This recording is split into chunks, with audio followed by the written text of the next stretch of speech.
Good morning, afternoon, folks. Thank you for coming along today. My name is Neil Graham. This is Simon Roberts here in the cap, Richard Gage next to him, and Peter Byrne there. So you may have seen some of us around before at the rec fields, and you will see us there every Saturday.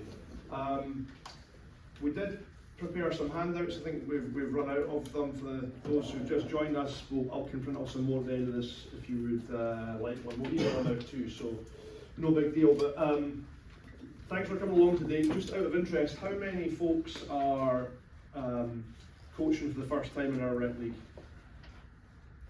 Okay, perfect, welcome, thank you.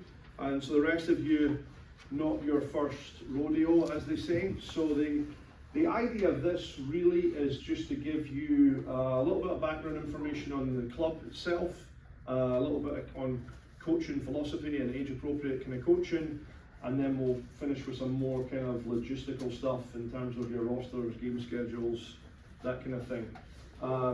So we shall crack on. To give you a quick idea, the club has been around since the late 70s, early 80s.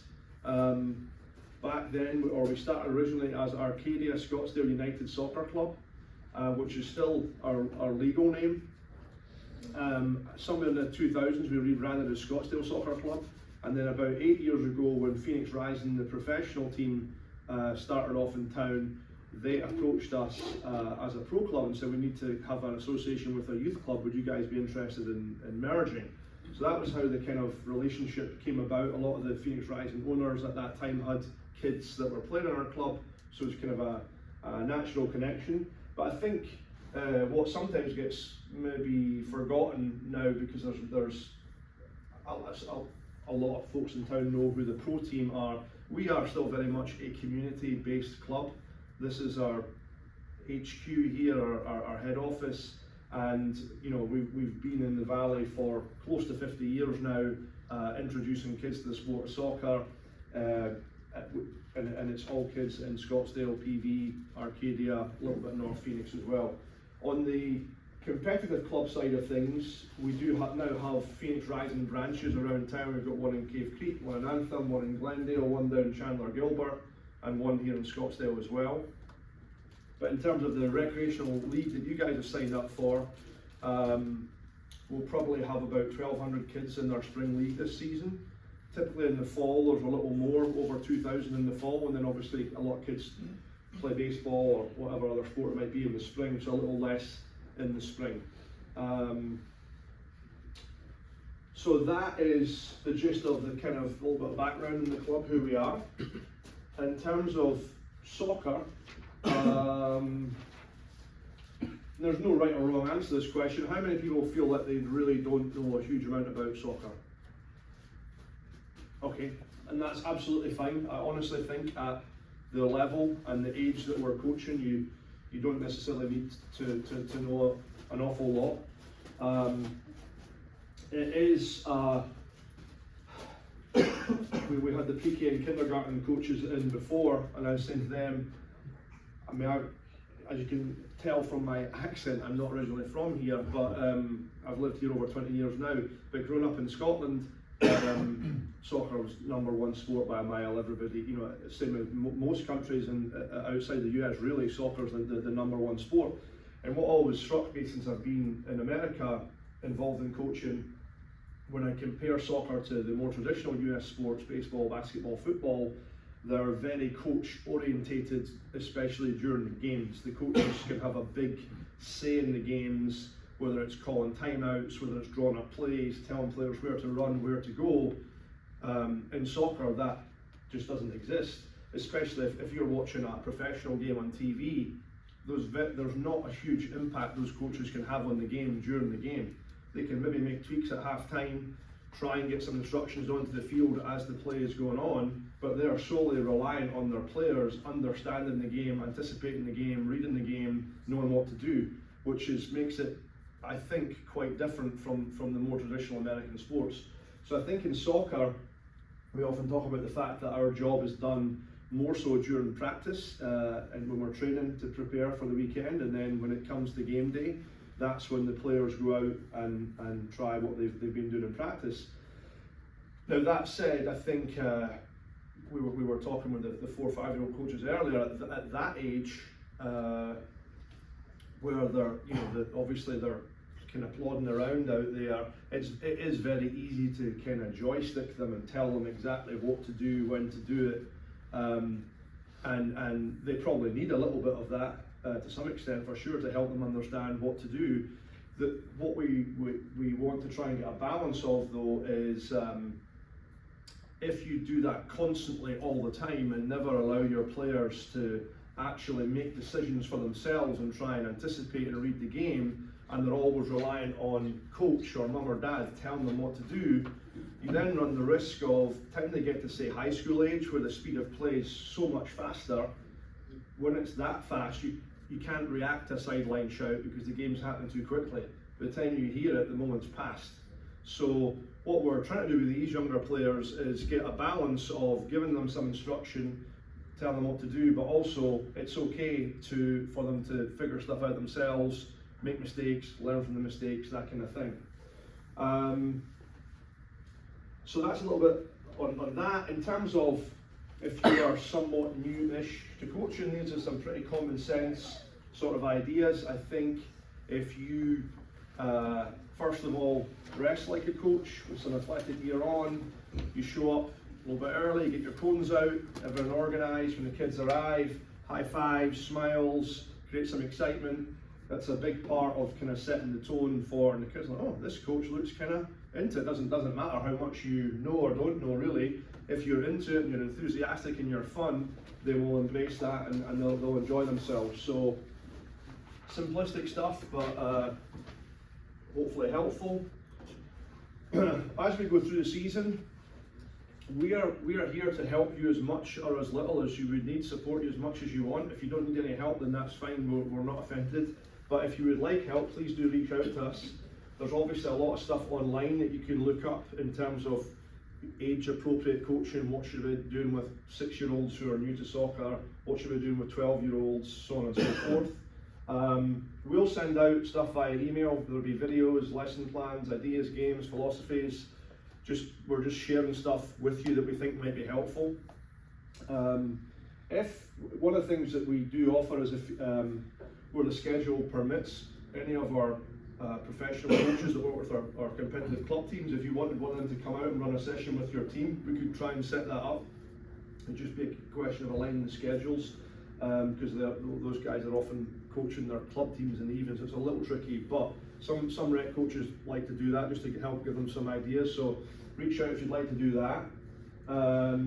We will do some skills clinics during the spring season, probably end of March, early April on Sundays over at Rancho Solano there. You guys as volunteer rec coaches, your kids can attend that for free. Other kids would pay, I think, $15 to drop in and go to that. And it's partly to give those kids a little bit of exposure to what our pro staff do with those players, but also hopefully maybe give you guys some ideas when you're out there. I mean, we're out there right now running our Rising Stars program on Fridays and Sundays. Some of you may have kids in there, and some of the feedback I've had from parents is this has been quite helpful in terms of looking at the types of drills and activities the coaches are doing and thinking they might use it with their teams. So we'll send out information on that as we go. This slide really pertains to the fact that when we're putting together rosters, we put them together based on obviously gender, school grade, but also where you live or what school you go to. So we're trying to create neighbourhood teams, which is what we've always tried to do. That's the goal, is can we create neighbourhood teams with kids who are friends, go to school together, play together, mum or dad coaches, the purest sense of it, I think. So we do that, and we have kind of roster forming rules in place to avoid anybody trying to stack their team or create rec dynasty teams, which has happened before. We don't really want that, but inevitably some teams are going to be stronger than others. There's no even way to do it, and pretty simply, if you've got a couple of stud athletes on your roster, you'll probably win most of your games, if not all your games this season. And if you don't have any athletic kids on your team, you will probably lose every game this season. That is as simple as that. And it's no reflection on who you are as a coach at all. It's just the cards you've been dealt, right? So I think sometimes we maybe are a little guilty of getting carried away if we've got a couple of stud kids and we're winning all our games and we think we're this amazing coach. And conversely, we're almost suicidal on our bed on a Saturday night when we're losing every game and you're doing nothing wrong. You just don't have many athletes, if any athletes on your team. It's that simple. And you know, when we kind of walk around the fields chatting with coaches during the season and say, hey, how's your season going? Almost always the answer is their wins-loss record. Nothing else. It's just, yeah, we've won every game or we've lost every game or whatever. So I think it is somewhat important to think about the bigger picture life lessons and impact we can have on these kids. Yes, we all want to win. Nobody likes losing. Not suggesting for a minute that winning doesn't matter.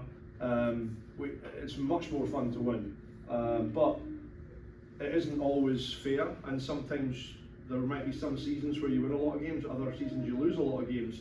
So what can you learn from that? Can we teach the kids things about, a little bit about resilience, a little bit about sportsmanship, a number of things that we can teach kids that are bigger picture, more important than if you win a game of 7-year-old soccer. What else we got up here? Just any questions on that, or does that kind of make sense? All right, for the next piece, I'm going to hand over to Simon. Go ahead. We'll email you guys this slide deck and everything too, so if you want to go over it and really study it and enjoy it. Like Ian said, the club's been around for a long time, actually older than that picture. But yeah, we started out as just a rec soccer club, and I feel like sometimes we lose focus of it. So if you've been here before, I gave this little presentation last year, and it just starts with that question, and that seems really easy to answer. But then we do things as adults that goes against the answer that you're giving in your head. That's actually what I want to call this, but Neil thinks it's too harsh. But especially when it comes to the lens of youth sports. So how should we look at this question, do we love our kids? And as far as youth sports go, well, let's start with how do most Americans feel about youth sports? 81% of the people in this room think it's a good idea, think our kids should participate, it's good for their development.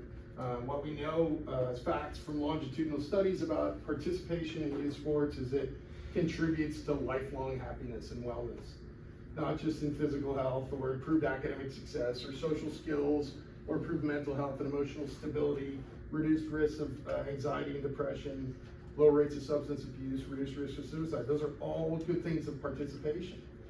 If you're here and you're participating, it's better for our kids. And the key word here is participation. You don't have to be on a good team. You don't have to be good at the sport you're playing. You don't have to. You have to be there. You have to go to practice, have fun, continue to go back, and that's the predictor of future success, and that's the predictor of academic success and better mental health, better physical health. Is if you participate, not if you win. As it turns out, winning is not even a really good predictor of then winning in the future. They don't line up. They don't correlate. But participation runs into all those other good aspects, and it's participation is the key word. So we need, if we want participation, we've got to have kids continuing to come back. So it's really great you're in the spring because most of our players are in the fall. Now, if you've got kids that want to play in the spring as well, this is a very good thing. What do we really know? We know that there's 70 million plus kids registered for youth sports in 2023. That's up from 22. I think it's really important that a lot of people think about organized youth sports. They don't realize that most kids play just community-based leagues. The Little League, the YMCA basketball, the Buckboard football league that's in their neighborhood, the baseball, the soccer club. They're not these big competitive programs that are traveled, which we do have that. It's not to say we don't, but most kids play in what we're doing right here. So everything's great, right? It's all good. Kids are playing sports more each time. Well, yes and no. It's great that we're up from 2022, but we're down since 2008. So we were at 45% of kids 6 to 12. Now we're at 37% of kids 6 to 12. 70% of kids in the U.S. stop playing all youth sports. That's under 13. Yeah, that's a bummer, man. Good news for girls though. Highest rate since 2013 was in 2023. Bad news is we're 5% to 10% less than boys. I don't know why. It doesn't make any sense to me. All my kids played, and we encouraged them to do so. And I didn't care what they played. Some of them weren't soccer players. Some of them did other things, and that was great. And then this is the big bummer, because this, you ladies in the car will know that's a really tough age, 13 years old. And if we can be part of a team, then that's a good thing. Yeah, this is the part that bums me out. Why do kids stop playing sports? So they asked, where we go? There we are. They asked the kids, they gave them 81 choices. They asked like 4,000 kids in this big study. And these were the top five answers. They had a bad experience. They feel bad about it. It's incongruent with what they were expecting. So mom and dad said, you're going to play soccer. Coach Bill is going to be your coach. He's Tommy's dad. It's going to be super fun. And then you get there and Coach Bill just yells for an hour and then you go home, you know, like you're like, where was the part where this was going to be real fun, you know? Like Coach Bill is big and scary, you know, and I don't like being there. The next part is pressure, you know. Number 4, they're afraid to make mistakes. All right, you're like, well, we're talking about first and second graders, but every time we put these expectations on the kids, other than go out and try and have fun, they start getting real nervous. And if you've ever seen kids, some are just natural athletes, then it doesn't matter. You could not be there and they play. Some kids are real cognizant of what mom and dad are doing, and that puts a lot of pressure on them. But this is supposed to be the place where it doesn't matter. You know, you're supposed to try and fail and make those decisions. So that pressure from parents and coaches, and these are the things that kids are telling us. They don't get to play. That's just an easy one. There's no excuse for that. I don't care how bad a kid is. You can find half a game for him. If the kid doesn't want to play, that's a different issue, and that will happen from time to time. But there are ways to encourage that kid to get out there and try, you know. And then this one, it always sounds a little high-minded, but it's not. Kids have lost ownership of the experience, so they don't have any agency or autonomy in it, and they don't get to be part of the decision-making, you know. So I say when you practice, give them some of that agency back. Let them choose an activity. Hey, team, what do you want to do, A, B, or C? Or, you know, hey, where do you want to play today? You know, you want to play up front, you want to play in the back? I think that's a lot to do with why, you know, first-person sort of video games are really popular now, because they're in control of that whole experience. And that's not something that kids get to do very often. And no big shocker, the number 1 answer is it's no longer fun, you know? That's tragic, that sports are no longer fun. Who's that kid? Yeah, that's a really handsome kid, and I believe we're in South Carolina, that his dad's made a terrible tire swing for him, and that's probably the steel belted rail. That's probably why he's really sad. It's not that his dad was a terrible soccer coach, it's that he's just really sad, because he looks cold there. It's probably, those are tough skins, you know it. So you mean all we have to do is make sports fun again, right? Okay, that seems easy. What makes sports fun? Well, let's ask some. We would, you know, look at the brightest people who are studying this. Well, I didn't have a picture of them, but I've got a picture of some other people, and you know, those seem like really good discussions about youth sports. So the smart thing to do is what makes it fun. Let's ask kids what makes it fun. Don't have a bunch of adults tell children what's fun. Ask them. No big shocker, having fun is the number 1 answer. Again, out of a giant 81 possible answers, having fun. But coaches are nice. So you're telling me the top 2 is all you got to do is make it fun and not be a jerk. and like you've got the top 2 nailed down instantly. And then number 3, getting to play. Okay, that again seems like that's real easy to work in there. And then the fourth answer I think is really interesting, because now that's not about us, that's about them. You know, they're internalizing a lot of things, which I think is really interesting. You don't expect that out of first, second, third graders, but it's already there. It's internal to everyone. Getting along with teammates, that's another one. Wow, I like it when Johnny doesn't hit me with a stick during practice, you know, like, that's cool. If you could eliminate that, that would be, I like it. So the biggest one that's really funny is number 48. is winning, like behind like having cool uniforms, like snacks after the game, you know, like seeing my grandma, whatever. All of that comes ahead of winning.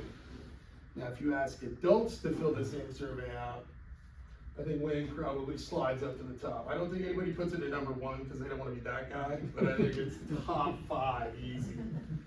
But again, we're telling kids what their experience is supposed to be like when it should be on its head. We should be concerned about their experience. This has zero context other than I think it's just a funny photograph. And it's for, well, what it is for guys who spent majority of their lives coaching competitive travel teams, being silly and ridiculous, and I think there's room for that in what we do. So what can we do as parents and coaches? It's not rocket science. Be positive, make it a fun, safe environment. Model the sportsmanship, positivity, the hard work. You know, it doesn't mean your team can't work hard. It doesn't mean you can't ask them to work hard, but model the kindness, and there's ways to do that, you know. Have fun. If your practices aren't fun for the kids, they get really hard and they get really long, and it's hard to get kids to do. If it sucks, you know, nobody wants to do it. I think the best way to do that is make sure you're having fun. So if it's an activity that you have to work really hard to get it to work, just do something else. I mean, I've coached teams for 20-something years, and I've abandoned more things than I've stayed with. I've drawn it up on paper, and I've got it, and I'm like, oh, this is gonna work, and we're going in, and it's just like, God. So I just, no, and just go away, do something else. You can go back to the same things over and over again. There's no reason, and sometimes we think that your team should progress over a 9-week season. No. You could do 2 or 3 of the same activities the entire season, and then mix in other things to make it, you know, more enjoyable. But if there's something that works really well, you can go back to it again and again and again. And it's just part of, like, you turn it into part of the warm-up or something. Focus on development. So shift from winning to getting better. Is that player, is my team making progress? And the progress can be really small blocks. Like, did nobody cry in practice today? Yes, you know, that's a win. Did everybody try hard? Did everybody run? Did everybody, you know, that's a win. And then the other part of that is, so we talk on the competitive side a lot about coachable moments. And so instead of coaching the mistake, you coach it when they get it right. So when the player makes the mistake, it's fine, they've made the mistake, then catch them at doing it right, like just making a great recovery, or going to try to get the ball back, or, you know, hustling, or doing whatever, talking to their teammates. Anything you can do to catch them doing the right thing always works better, because they know. Johnny makes that pass, and it goes right to the other team, and they go, rip one, I go, Johnny knows he just gave it to the other team. You don't got to tell Johnny. Johnny knows, his parents know, somebody's been videotaping it. It's everywhere, like Johnny gets it. But if Johnny then the next time makes a good pass, or hustles to get the ball back, or whatever, you can praise that kind of behavior, and that'll go a long way. Let them choose. So give part of the ownership back, as we talked about agency and autonomy. Let them make mistakes. Let them pick the activity once in a while. Let them choose where they want to play once in a while. Give them part of the game back. Bad decisions and good decisions, as far as tactical playing and technique, those are both teach great lessons. So it's good to make mistakes. That's how we get better. And you need to sort of, as painful as that can be sometimes, let it happen. Because if it doesn't happen, well, then it never will. And the game is the best teacher. So the more they can play, the more that your activities you do in practice, the more that your session plans look like game situations. I mean, you can disguise a 2v1 drill inside of, you know, sharks and minnows, but the more it looks like part of the game, the more it feels like part of the game, the better it is. They'll get more out of it. The more of it's unstructured, kind of free thinking, creativity, the better it'll be. And the last one is maintain perspective. This is a game. It's played by children. You're likely to have a child as your referee. And less than 0.012% of youth soccer players will ever make a living playing soccer. The baseline, the place you should start, the way you think about that is, my child, nor anyone on my team, is Lionel Messi. and they're not gonna be. If by some, lightning strike, Lionel Messi's, child is on your team, we'll find it, don't worry. There'll be a line of people coming to get him, and when that kid is striking balls left-footed into the top corner when he's 7, don't worry, we'll find him, you don't have to do anything. But yeah, nobody's that good. Calm down, it's all fun. Yeah, we want our teams to be better. Yeah, we want our players to be better, but we need to focus on our children and the experience they're having. This is my son Jackson at the it's 2012 U.S. versus Venezuela national team game. If you look at all these professional athletes, they're all focused on the game, rightly so. They're focused on the game they're about to play, except for Alejandro Moreno, the captain of Venezuela. And he's talking to my son, he's talking to him about the game. I was getting choked up. But he did it right. He focused on Jackson. Jackson's 21 now, and he still talks about this. He still has this full kit hanging in his room, right? Yeah. So he got it right. This one is just to make you like me better. Yeah. Totally emotionally manipulative. These girls were a really bad team. I mean, we were tragic. But they were all really nice kids, and they played for a really long time. Some of them developed into nice good players. But they all played all the way through high school, and they were all good friends. And they started out as a youth soccer team, and we lost 100 games in a row. I don't know. I mean, but it was fun because they all kept playing, they all kept participating, and then with that participation, we get all the knock-on good effects of that. So that's the final question, right? So, are you willing to stop worrying about winning and focus on the fun and the participation? And if we do that, then our kids will get what we're trying to get. The soccer will come, but it's getting them to come back. And if they continue to come back, then we get all the good effects. And that's my daughter, who's 25 now, but I was her playing in high school. Okay, Neil, we'll get back to your stoic Scottish attitude. Yes. Thank you. Move on. I know it makes you uncomfortable. These are emotions, Neil.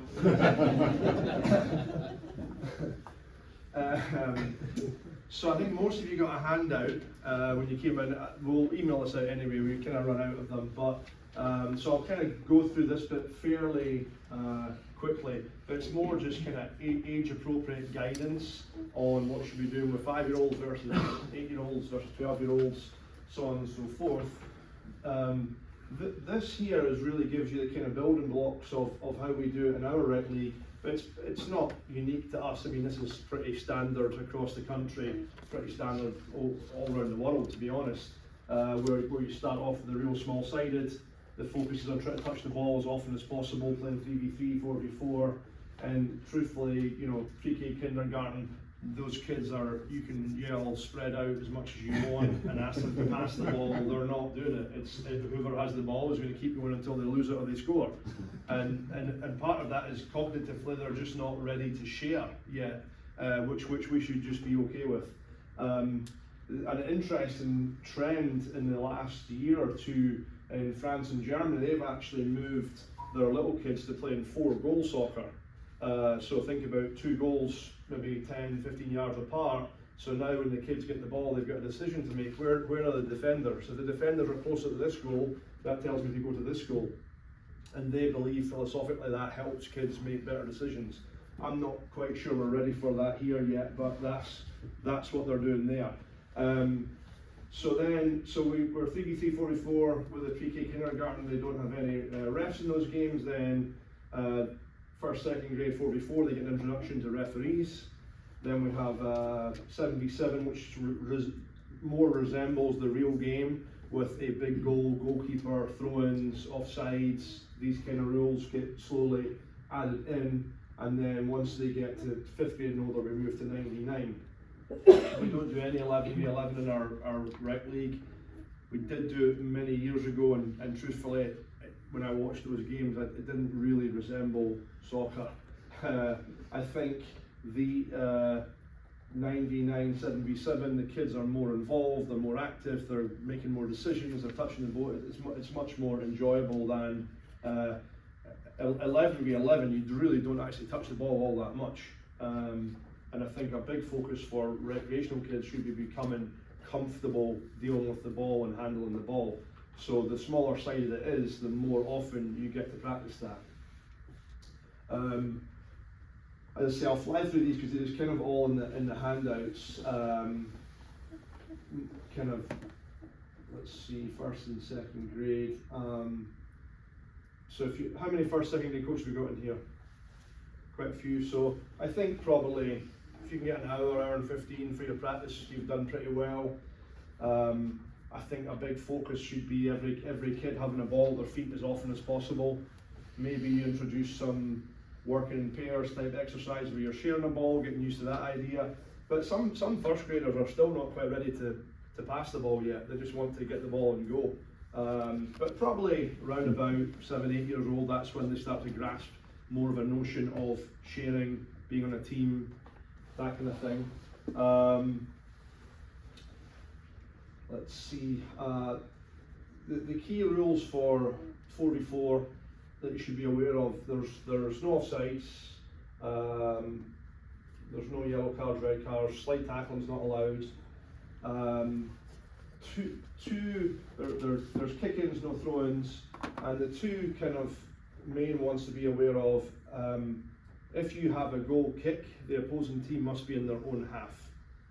So typically what they'll do is they'll line up along they'll retreat to their own half, line up along the halfway line, and the rationale for that rule is to, rather than you get a goal kick and you just launch it as far as you can down the field and hope that 50-50 crapshoot, do we keep the ball, do we win it, were we first to it, are we not?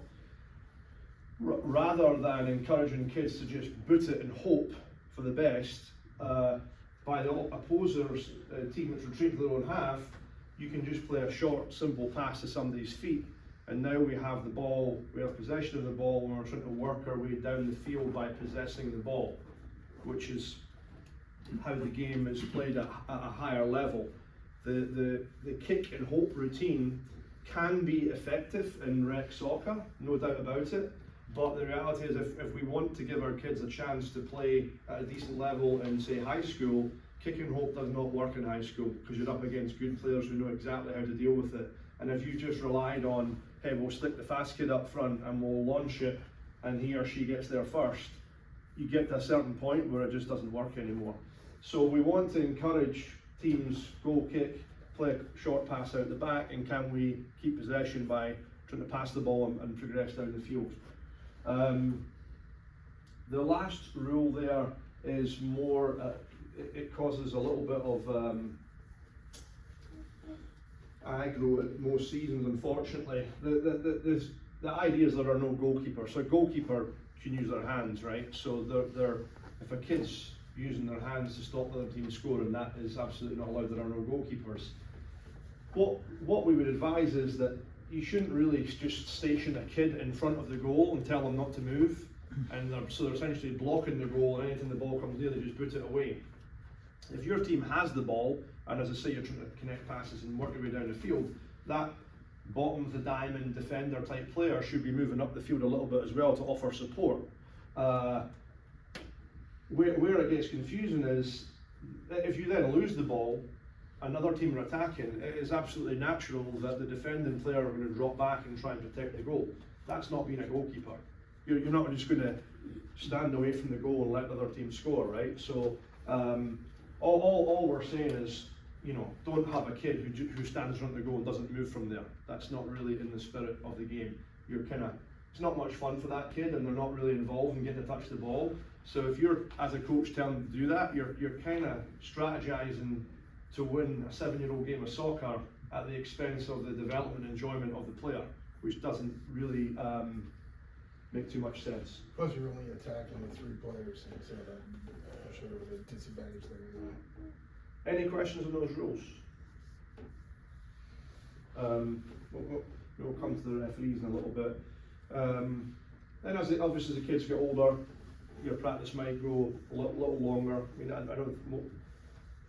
Our under 19 competitive club teams don't practice any longer than an hour and a half. So I don't think practice should go any longer than an hour and a half.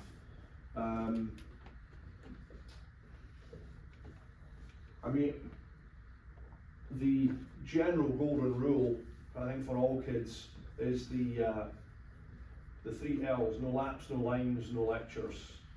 So it's a pretty prehistoric way of coaching, and sometimes I think we as adults default to how we got coached when we were kids, where coaches would make us run laps around the field. That's probably good training if you want to be a cross-country runner or some kind of track athlete, but it bears zero resemblance to the type of running that you do in soccer, which is all about short, sharp sprints, changing direction. So running laps is pretty redundant.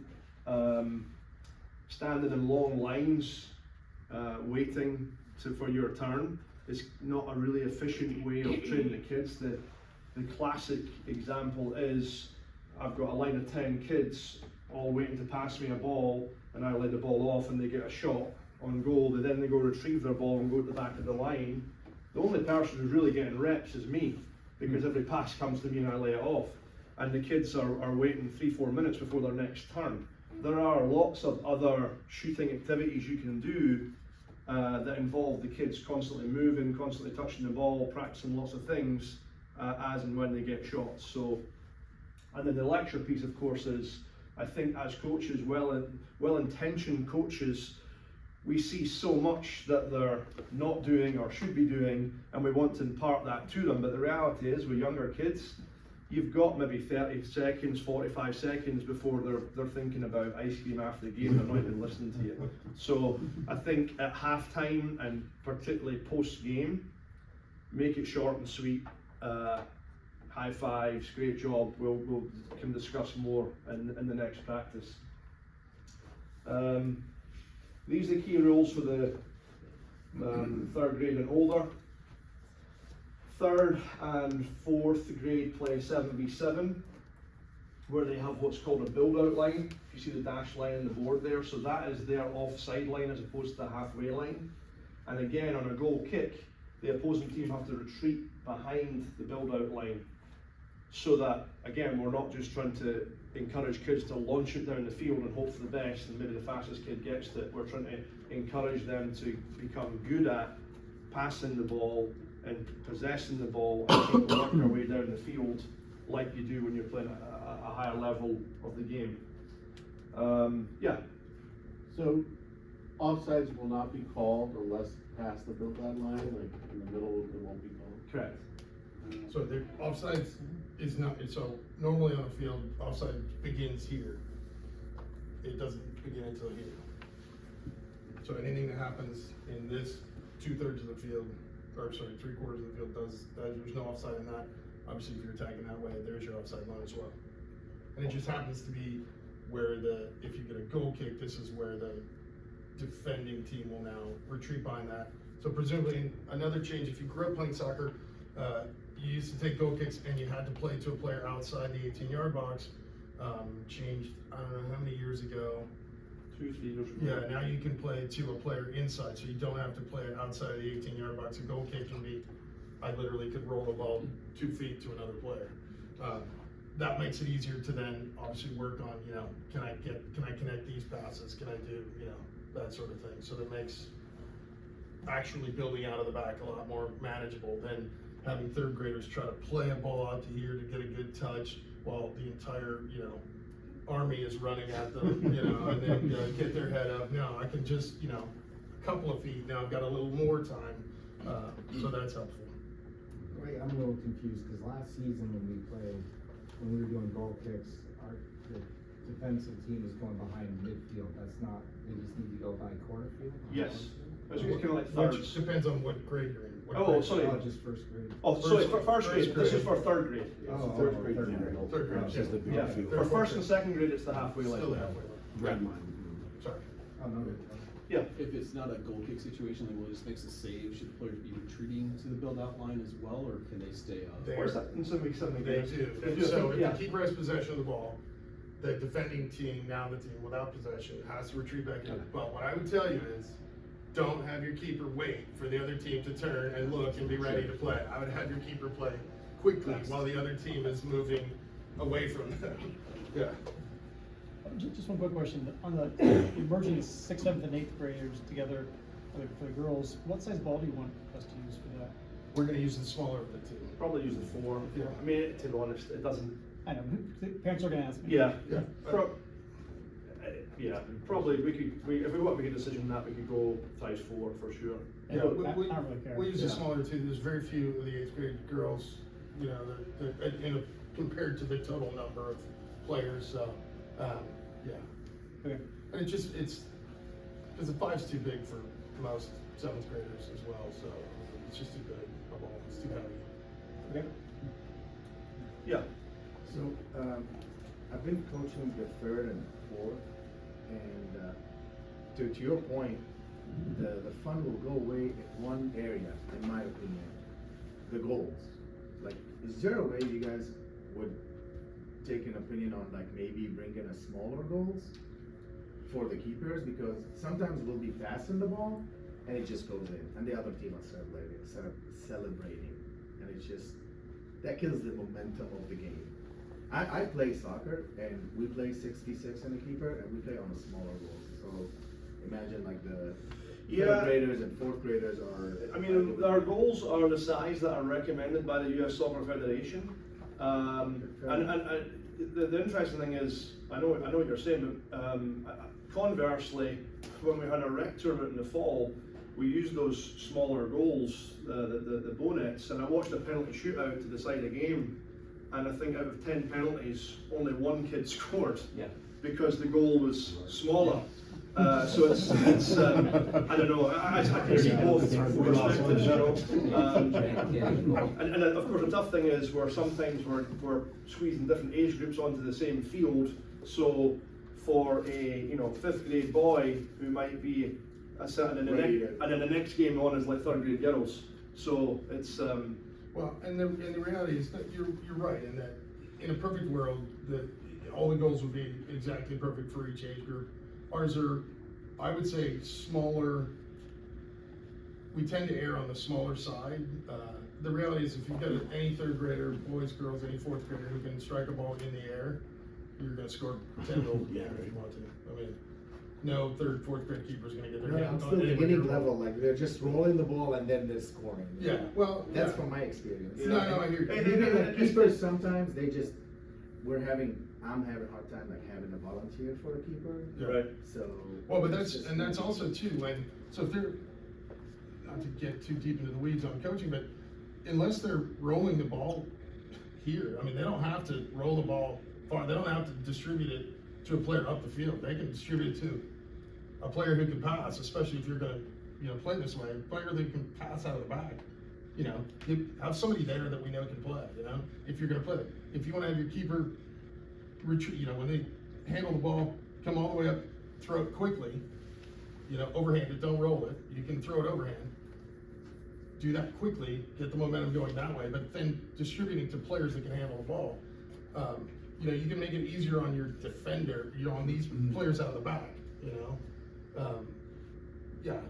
I wouldn't roll them if I was advising my goalkeepers, 3rd, 4th, I wouldn't have them roll the ball very far. I would either have them throw it far or roll it short. It's definitely it's worth really hard. practicing at practice, just to kind of go through the scenario so the kids kind of get familiar with what it might look like. But I mean, I hear what you're saying. I mean, and honestly, I see it. Sometimes I'm watching, under 14, under 15-year-old kids playing 11v11 on a full-size adult goal, and the keeper is maybe this tall, and there's a certain bit under the bar that they just physically can't get to. And those goals are designed for the adult version of the game. And I see people sidelines going crazy from a kid that's hit a pretty crappy shot, but because it's just looped in under the bar, but the kid's got no chance. They can't get to it. So in an ideal world, those goals would be shrunk too. So yeah, it's not ideal, but that's what we've got. Let's see. I think these in your handout as well. Just some little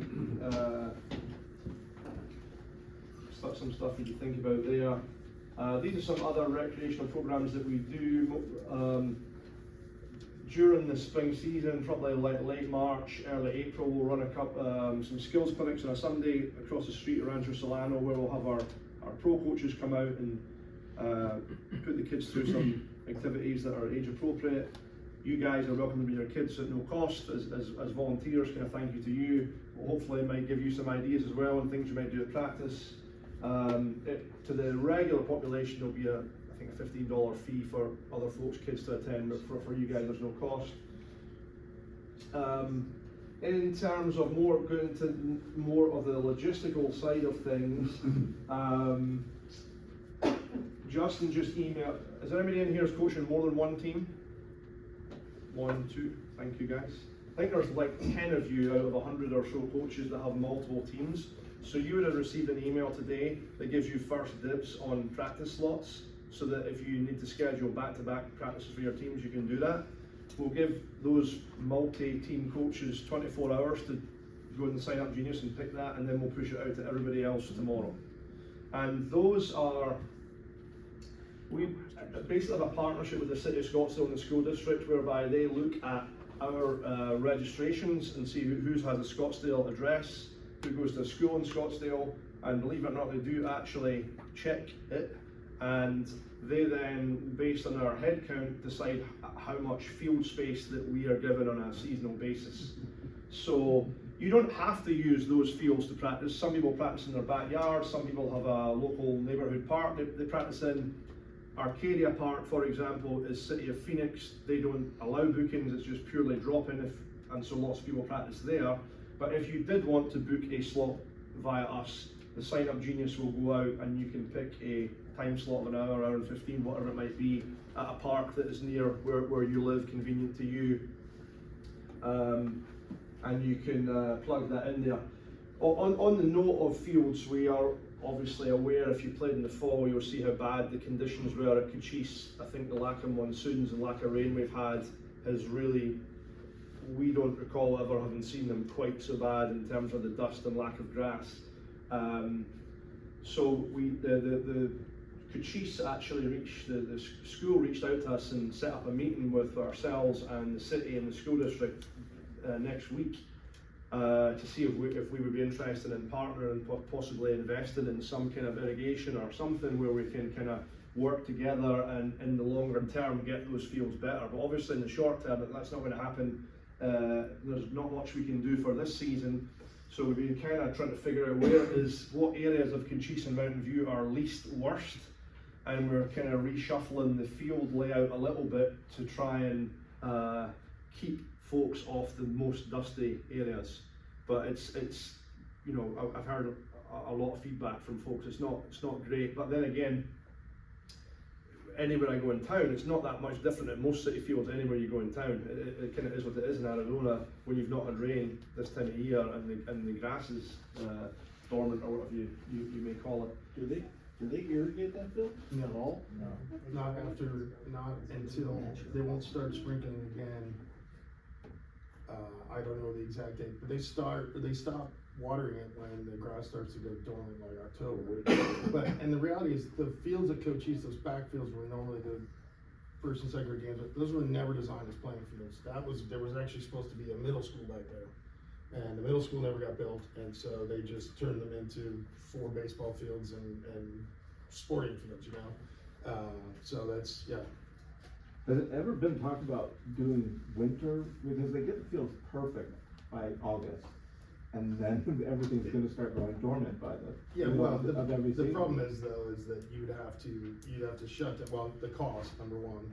And it's not just cost, like, let's say even if we provided fertilizer and seed, that's an astronomical number, and then watering it, which the city won't, Scottsdale Unified School District is not gonna pay. Yeah, I was thinking, why they keep watering all summer when no one wants to go on those Yeah, fields? well, yeah, these are all good questions.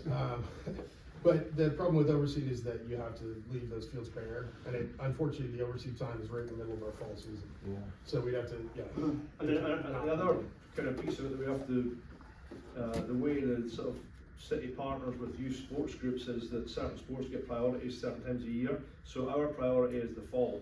So baseball gets priority for all the fields in the spring, and we just kind of get what's left over. So it's certainly not ideal, but I think it's important that you guys are aware that we're aware and we're trying to figure out solutions. But they'll be pretty long term as opposed to short term fixes. But we'll see how it goes next week, and if we have any kind of positive news that you can share with your families, then we'll certainly relay that to you. Game schedules will go out the week prior to the season starting. The manipulated game schedule piece where we numbers permit, so if we've got probably say more than 8 teams in an age group, all we do is when the referees report the scores at the end of the game, we keep an eye on, okay, who are the teams that are really strong and winning handily every week, and who are the teams that are getting smashed every week. And what we don't want is one of the best teams playing one of the weakest teams in the last day of the season, and their final memory is being destroyed 15-0 in the last day.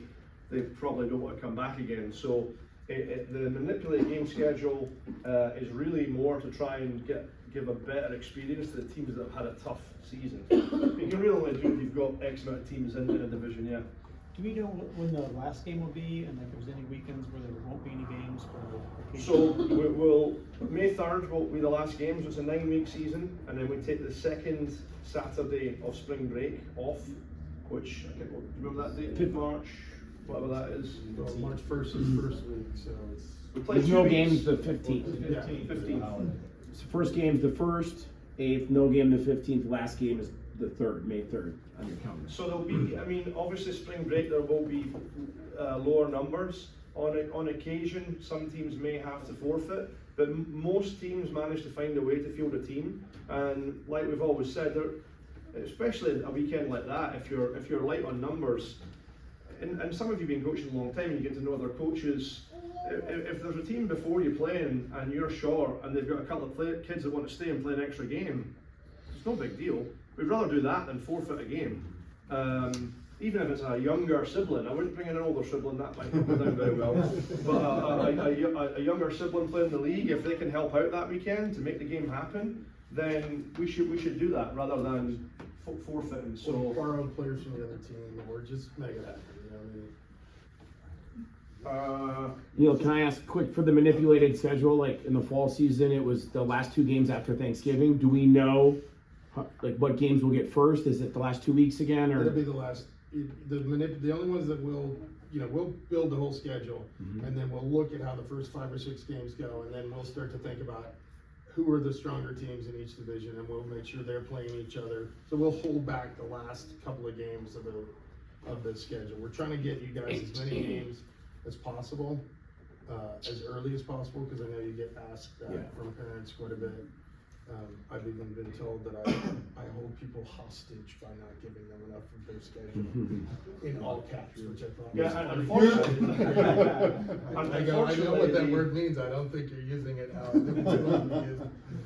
the game schedule is probably the biggest pain in the rear that we deal with. It's just much more cumbersome and painful than until you actually take a stab at doing it. It's pretty rough, and you know, some of you may have kids that played in our Rec All-Star program where they dive into the competitive club world, and that's actually a bit of a wake-up call for them, because they're not getting they just get told you're playing on a Saturday, and it could be anytime between 8 a.m. and 8 p.m. and you might not get confirmation until 3-4 days before that. So we understand that this is Rec, and people play Rec because they've got lives and they want to do other stuff and they don't want to be held hostage. So we try to get it out as best we can. Yes. And in all fairness to you, we played in another league before. I have a 5th grade daughter, and we got hammered. And then when we came to this league and they did the manipulated schedule, it was fantastic. The whole momentum of the team and everything. The girls were amazing. We had a huge party at the end because they won and tied the last 3-4 games. Fantastic. Yeah, Never seen anything like that is good to hear, because that is the sole intent of it. Yeah, excellent. So that's good to know. That is the city rain line up there. They update that if they close the field. So for example, on Thursday when there was rain, the city shut down all the fields straight away for the whole night. So they typically send us an email and let us know, and if they do, we'll send it out straight away. But not often they update their website or that number first. And you know, if there was rain on a Saturday, if the city say, hey, everyone needs to get off the fields, then we will let everybody know, and we get off the field. It's not our call. and obviously they want to. I think they're probably more likely to close fields now because there's so little grass on them. So I think if there's most likely if there's rain, the city are closing the fields. It doesn't happen very often, of course, here in Arizona. Question? And I thought they just closed for lightning, we didn't play for, if there was lightning. So there's If it's rain. It depends. Essentially, what their normal guidance is that if there's standing water on the fields, we should get off the fields and they'll close them. But on Thursday at Chaparral Park, they shut those down within 10 minutes of the rain starting. Well, the city is also looking at, what's the potential for the rain. So if it just starts raining and it's gonna blow through and it's some little pocket, they're not gonna shut down fields. But if it's gonna rain for a substantial amount of time on their fields and there's barely any grass left, they're gonna get us off because it will just destroy anything that's left.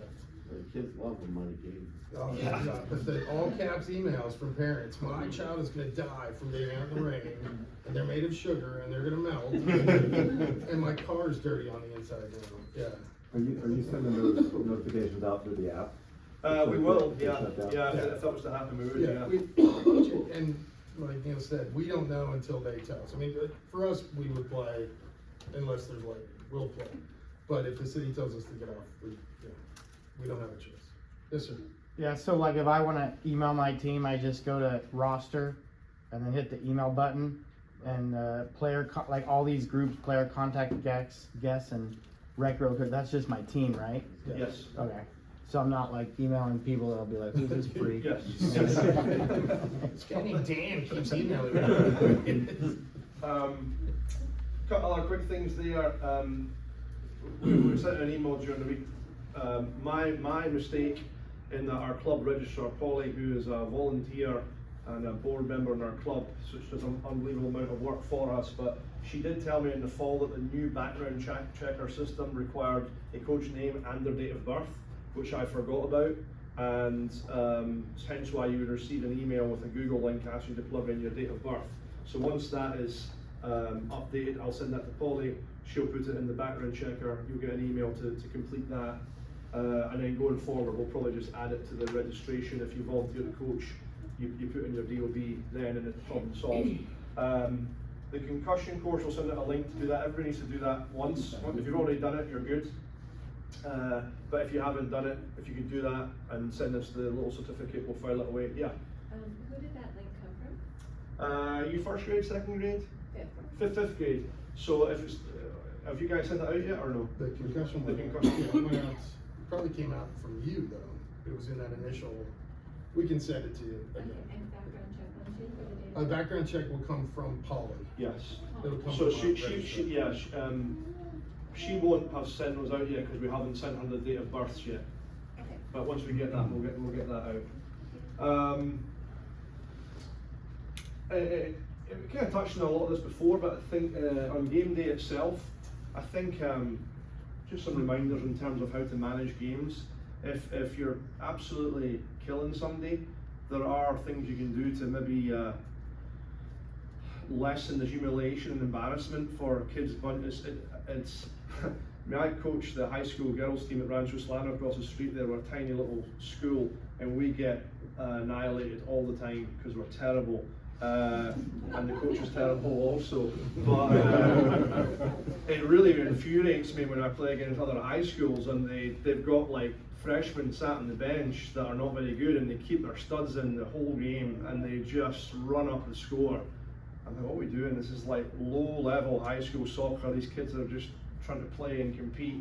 If you took your studs out and put in your freshmen, we'd have a game. But instead, we're getting mercy ruled and the game's being called with 20-0 after 60 minutes. It makes no sense to me. But I would implore you, if you're clearly beating another team, I mean, truthfully, if it's 4-0, the game's over. Very few teams are coming back from 4-0. At that point, I think I'd be saying to my kids, hey, can you score with your weaker foot? Hey, can you score after connecting 5 passes? Discreetly say to their coach, hey, chuck on your subs. You play with 2 more than us, 1 more than us. Let's make it a game. It's much more fun when both teams are competing. When somebody's smashing somebody, it's fun for the first few minutes and everybody wants to score a goal. You get to a certain point, even the kids who are doing the smashing feel bad for the other team because they're like, what are we doing here? So there are ways to manage games and just try and avoid it's a bit dispiriting when we see referee cards coming back and it's like 15-0. I don't really think there's a need for that in a recreational league. It can be avoided, it can be managed. And at this age, and at the age groups you guys are coaching, you can also explain to players, like, you know, little Johnny goes out and he scores 5 goals in the first 5 minutes. Maybe Johnny's not gonna play as much during that game, you know, you can go, hey Johnny, it's not because you did anything wrong, like, we're gonna give, you know, some other players a little more chance to play. This team maybe isn't, you know, and little Johnny can play in the back, or little Johnny could go play keeper if you're at that age group, you know, and you can do stuff that to sort of full flaps, you know, slow everything down. And still, the game will be in hand. Your parents won't be outraged that Johnny's now playing goalkeeper, you know. But you can get other players playing time who maybe are a little more timid or not as good. And that's a time when, like you said, Neil, you bring the freshman off the bench and you get them some playing time. And yeah, there's no need to bury somebody 10-0. And if anybody who tells me they can't coach their way out of that, I can show them how to. It's really easy. Peter's a referee assigner. Do you want to touch on referees? Just a few points on the referee. So on the 4v4, the number one complaint we get from coaches is we can't hear the ref whistle. Correct. Because he's an 11-year-old child, either boy or girl, who is absolutely petrified as the dad is watching, parents are shouting at him, and the last thing he or she wants to do is blow the whistle, even though that's what his job is to do. We talk to the refs all the time, they're getting better. Again, let's think about this. How can we, as adults, be creative to get him or she to blow the whistle? Instead of shouting at him, you could politely say, oh ref, sorry, I didn't hear. You know, be creative. It's not that they're, think of your own children, and you're asking them, I want you to go out in front of all the adults